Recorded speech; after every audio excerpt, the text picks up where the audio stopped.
आज हम लोग क्षेत्रमिति की शुरुआत कर रहे हैं और क्षेत्रमिति में क्षेत्र से संबंधित अर्थात जमीन से संबंधित क्षेत्रफलों का अध्ययन किया जाता है। समतल आकृतियां होती हैं, त्रिविमीय आकृतियां भी होती हैं। समतल आकृतियों में वर्ग, वृत्त, त्रिभुज, चतुर्भुज इत्यादि आते हैं और 3 डायमेंशनल त्रिविमीय आकृतियों में बेलन, शंकु, गोला, घन, घनाभ, पिरामिड, इन सब का वर्णन होता है। तो ये एक्सरसाइज है प्रश्नावली 12.1। शुरुआत यहीं से है और इस अध्याय में प्रयुक्त होने वाले जो भी सूत्र हैं वो सारे सूत्र आप पिछले क्लासों में पढ़ चुके हैं, इसलिए उम्मीद करता हूं कि वो सूत्र आपको याद होंगे और यदि नहीं याद हो तब भी आपको याद करने आवश्यक है। क्षेत्रमिति से प्रश्न परीक्षा में MCQ में भी आते हैं, 2 अंक में भी आते हैं और कभी कभी दीर्घोत्तरीय प्रश्न भी आते हैं। तो एक एक करके हम सीखेंगे। पहला प्रश्न लेते हैं। 2 वृत्तों की त्रिज्याएं क्रमशः 19 सेंटीमीटर और 9 सेंटीमीटर है। 2 वृत्त हैं, तो एक वृत्त, इसकी त्रिज्या मान ली गई R1, सेंटर हो गया O, और एक दूसरा वृत्त जिसकी त्रिज्या R2, centre O dash, P dash. ये 2 वृत्त हैं। वृत्त में क्या क्या होता है? त्रिज्याएं होती हैं, व्यास, परिधि, इसको परिमाप भी कह सकते हैं, और क्षेत्रफल। प्रश्न कहता है कि 2 वृत्त हैं जिनकी त्रिज्याएं दी गई हैं। तो यहाँ पर पहले वृत्त की त्रिज्या R1, दूसरे वृत्त की त्रिज्या R2, इन दोनों का माप दिया हुआ है। अब क्या ज्ञात करना है? यहां से देखें, उस वृत्त की त्रिज्या ज्ञात कीजिए जिसकी परिधि, अर्थात जिस वृत्त की त्रिज्या ज्ञात करनी है उसकी परिधि इन दोनों वृत्तों की परिधियों के योग के बराबर होता है। अब परिधि क्या होता है? परिधि घेरे को कहते हैं। पूरे घेरे की लंबाई को परिधि कहते हैं। वृत्त में होता है तो परिधि कहते हैं, और त्रिभुज, चतुर्भुज इत्यादि में होता है तो उसको परिमाप या परिमिति कहते हैं। अब यहां पर इस वृत्त पर यदि धागा लपेट दिया जाए, धागे की सहायता से या एक तार की सहायता से ऐसा चित्र बना लिया जाए और उस तार को खुला कर छोड़ दिया जाए, पूरा खोल दिया जाए, तो मान लीजिए कि यहां से इसको काट करके और हम सीधा कर देते हैं और ये लंबाई हो गई। तो ये क्या है? इसकी परिधि है। वृत्त की परिधि होती है 2 पाई R, तो यहाँ पर रेडियस R1, 2 पाई R1। उसी तरह से इस छोटे वृत्त के लिए, इस छोटे वृत्त की परिधि भी अगर उसी तरह से खोल दिया जाए इसको, तो ये हो जाएगा 2 पाई R2। अब इन दोनों परिधियों को जोड़ दिया जाए और जोड़ करके एक नया वृत्त बनाया जाए, अर्थात परिणामी वृत्त, जो वांछित वृत्त प्रश्न में पूछ रहा है, उसकी परिधि कितनी है? तो इसके बराबर है, 2 pi R1 plus 2 pi R2 के बराबर है।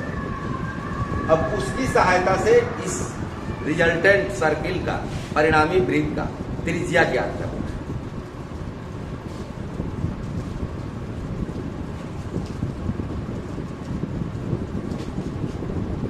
इसकी त्रिज्या को मान लें R, इसको O1, P1, O2, P2 और इसको OP। चित्र कोई आवश्यक नहीं, समझने के लिए बनाया गया है।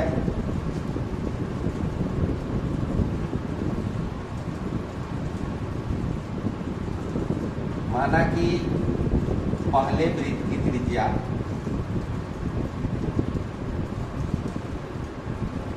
R1 19 सेंटीमीटर,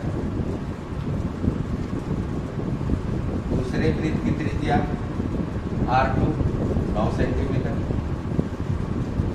और जिसका फाइंड करना है अर्थात रिजल्टेंट परिणामी वांछित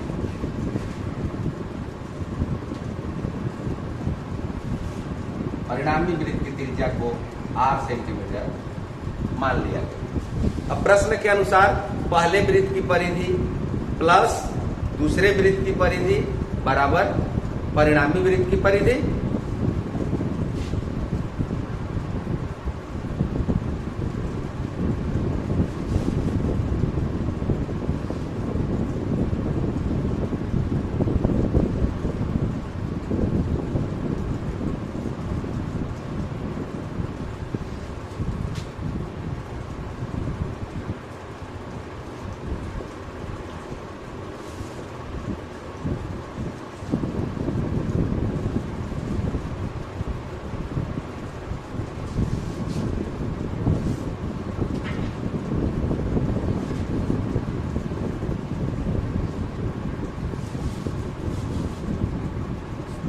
परिधि का सूत्र क्या होता है?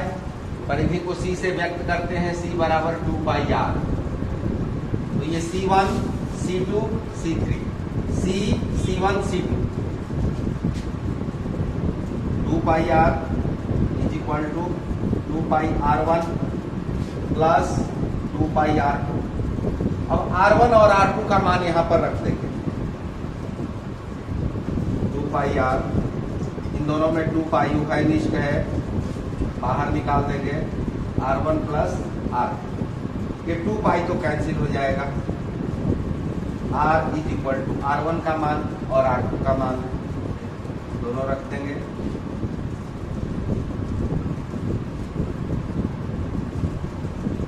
यदि 2 अंक के लिए प्रश्न पूछता है तब तो आपको इस तरह से बनाना है, और यदि 1 अंक के लिए पूछे, MCQ में आवे, ऑब्जेक्टिव टाइप क्वेश्चन में, तो आपको क्या करना है? इन दोनों त्रिज्याओं को जोड़ देना है और सीधे उत्तर तक पहुंच जाना है। तो इस तरह से आपको समय बचाना होगा। ये नहीं कि 1 नंबर का भी प्रश्न आवे तो पूरा बना ले। कुछ ध्यान में रखिए, त्रिज्या दिया हुआ है, त्रिज्या पूछ रहा है, परिधि दिया हुआ है, परिधि पूछ रहा है, व्यास दिया हुआ है, व्यास पूछ रहा है, तो इसी तरह का नियम लागू होगा। जब क्षेत्रफल में आएंगे तो अगले प्रश्न में देखेंगे कि उसमें क्या करना है। दूसरा प्रश्न ठीक पहले की तरह है। 2 वृत्तों की त्रिज्याएं दी गई हैं, 8 सेंटीमीटर और 6 सेंटीमीटर। परिणामी वृत्त की त्रिज्या ज्ञात करनी है। अब यहाँ पर क्षेत्रफल है, जिसका क्षेत्रफल इन दोनों वृत्तों के क्षेत्रफलों के योग के बराबर है। ठीक उसी तरह से मान लिया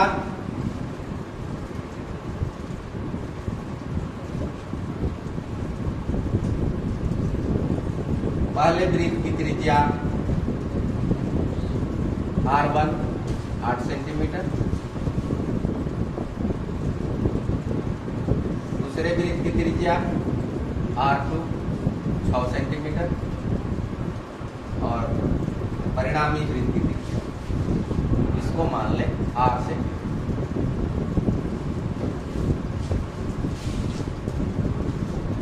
पहले प्रश्न में परिधि की चर्चा थी, यहाँ पर क्षेत्रफल है, तो यहाँ क्षेत्रफल का सूत्र लिखेंगे। पहले वृत्त का क्षेत्रफल प्लस दूसरे वृत्त का क्षेत्रफल बराबर परिणामी वृत्त का क्षेत्रफल।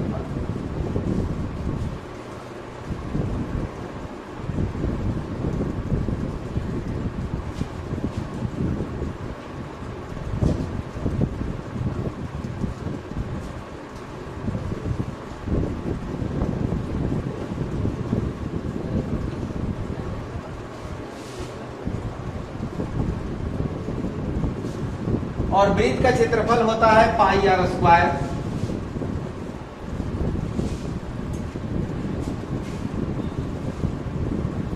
पाई r square is equal to pi R1 square plus pi R2 square. Pi common निकल जाएगा R1 का मान 8, यानी R1 square plus R2 square, ये pi cancel, R square is equal to 8 square plus 6 square,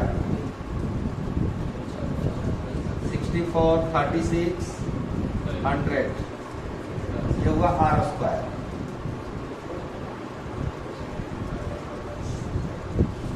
R is equal to 100, 10 centimetre. तो परिणामी वृत्त की जो त्रिज्या है वो 10 सेंटीमीटर। यहां पर भी उसी तरह से, और आसान तरीका, यदि 1 नंबर का ये प्रश्न आवे तब यहां पर क्या है, दो क्षेत्रफलों का योग है। आपको त्रिकोणमिति के समय ट्रिपल के बारे में बताया गया है। बी, पी, एच, आधार, लंब और कर्ण। इसको आधार माने, इसको लंब माने, तो कर्ण कितना होगा, 10 होगा। सीधे उत्तर तक पहुंच जाएंगे, क्योंकि क्षेत्रफल है और क्षेत्रफल में स्क्वायर होता है। तो 1 नंबर का प्रश्न आवे और इस तरह का हो तो सीधे ट्रिपल का उपयोग करें और उत्तर तक पहुंच जाए। समझ गए? प्रश्न संख्या 3 को देखते हैं। 3 को मैंने बोर्ड पर नहीं लिखा है क्योंकि प्रश्न से ही पूरा बोर्ड भर जाएगा। इसको पढ़ लेते हैं। आकृति दी गई है 12.3, एक तीरंदाजी लक्ष्य को दर्शाती है, जिसमें केंद्र से बाहर की ओर 5 क्षेत्र बने हुए हैं। गोल्ड, रेड, ब्लू, ब्लैक और व्हाइट चिन्हित है। इनसे अंक अर्जित किए जा सकते हैं। तीरंदाजी के बारे में आप जानते होंगे, निशाना लगाना होता है। जिसका निशाना इस क्षेत्र में लगेगा अधिक अंक मिलेंगे, जिसका निशाना सबसे बाहरी क्षेत्र में लगेगा उसको सबसे कम अंक मिलेंगे। गोल्ड अंक वाले क्षेत्र का व्यास, गोल्ड क्षेत्र का व्यास दिया हुआ है 21 सेंटीमीटर, और उसके बाद प्रत्येक पट्टी जो यहां पर है, ये चौड़ाई, ये चौड़ाई, ये चौड़ाई है। ये प्रत्येक पट्टी की चौड़ाई दी गई है 10.5 सेंटीमीटर। तो प्रत्येक क्षेत्र का क्षेत्रफल निकालना है। तो इसमें सबसे पहले हम गोल्ड का निकालेंगे, क्योंकि गोल्ड का व्यास दिया हुआ है, और उसके बाद आगे बढ़ेंगे। व्यास से त्रिज्या निकालेंगे।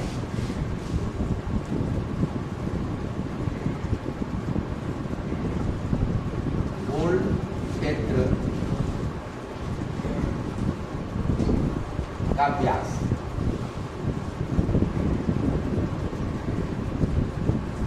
इसलिए रेडियस त्रिज्या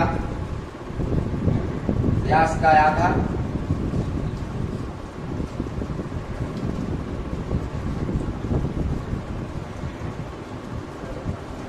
इसका क्षेत्रफल अर्थात वृत्त का क्षेत्रफल पाई आर स्क्वायर।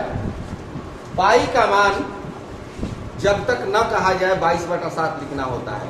यदि प्रश्न में कुछ दे तो पाई का मान 3.14। 22/7, आर का मान 21/2। इसका कैलकुलेशन कर लीजिए। 21 में 3 से गुणा किया 63, 63 में 11 से किया 693, 2 से भाग देंगे, यानी 693 बटा में 2 से भाग देंगे 3, 46.5 सेंटीमीटर। ये गोल्ड क्षेत्र का क्षेत्रफल हुआ।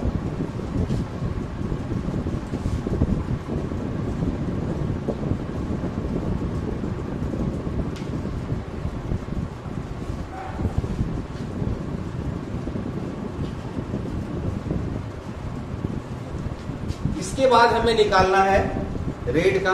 निकालना तो सबका है, अब रेड का निकालेंगे। तो रेड के लिए क्या होगा,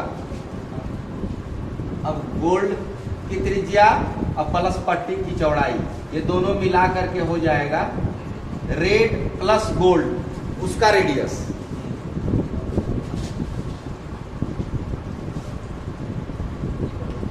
गोल्ड प्लस रेट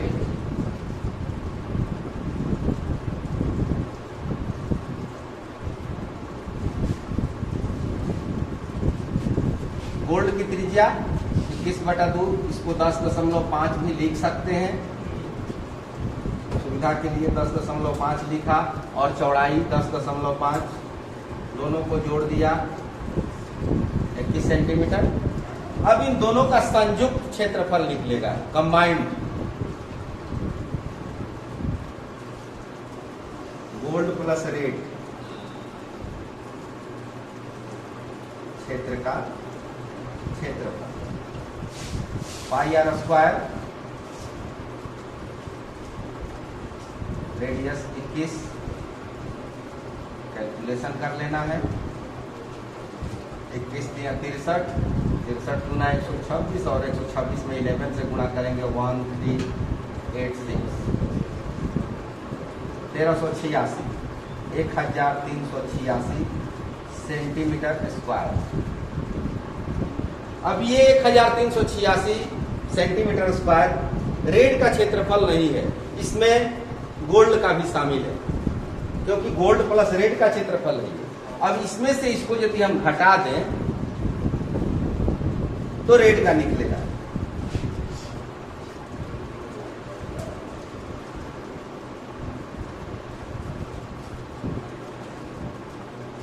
(1386 माइनस 346.5).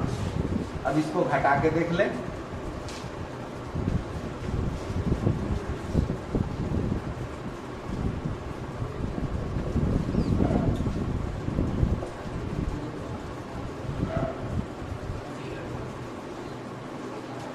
एक 1039.5 सेंटीमीटर स्क्वायर, अर्थात रेड क्षेत्र का क्षेत्रफल 1039.5 सेंटीमीटर स्क्वायर रेड तक निकल गया।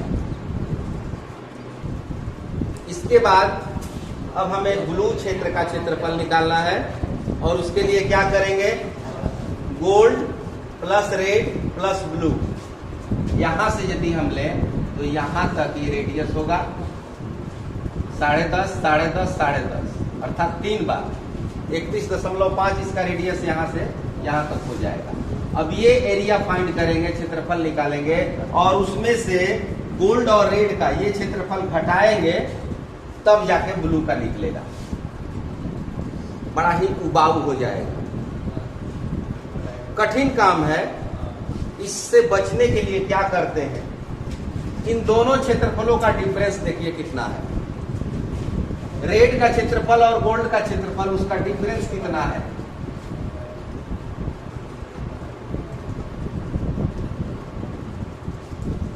रेड और गोल्ड के क्षेत्रफल का अंतर, रेड का क्षेत्रफल माइनस गोल्ड का क्षेत्रफल, 1039.5 माइनस 346.5, कैंसिल कीजिएगा, 10 3 693। ये डिफरेंस है। अब ये जो डिफरेंस है, ये डिफरेंस इन दोनों के बीच में है, तो इन दोनों के बीच में ही इतना ही डिफरेंस होगा। अर्थात इसमें यदि हम ऐड कर दें 693, तो अगला निकल जाएगा।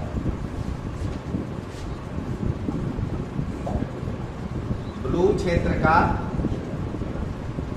क्षेत्रफल, रेड का क्षेत्रफल प्लस डिफरेंस,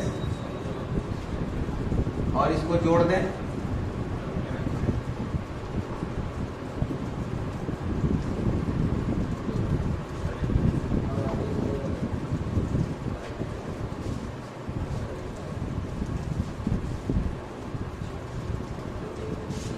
ब्लू के बाद ब्लैक, ब्लैक क्षेत्र का क्षेत्रफल, और इसमें जोड़ दिया जाए डिफरेंस,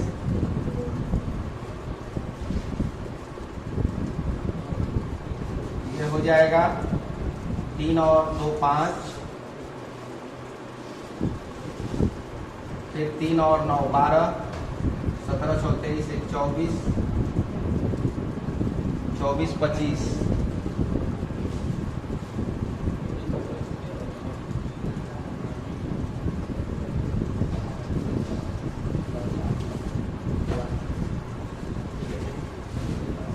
सेंटीमीटर स्क्वायर। आंसर किताब से मिला सकते हैं। और लास्ट में वाइट क्षेत्र का क्षेत्रफल, अब इसमें जोड़ देना है डिफरेंस को।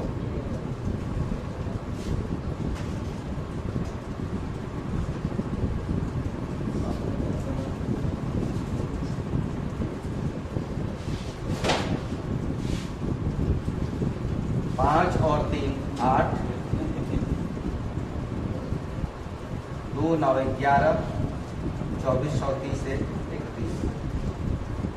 3118.5 सेंटीमीटर स्क्वायर।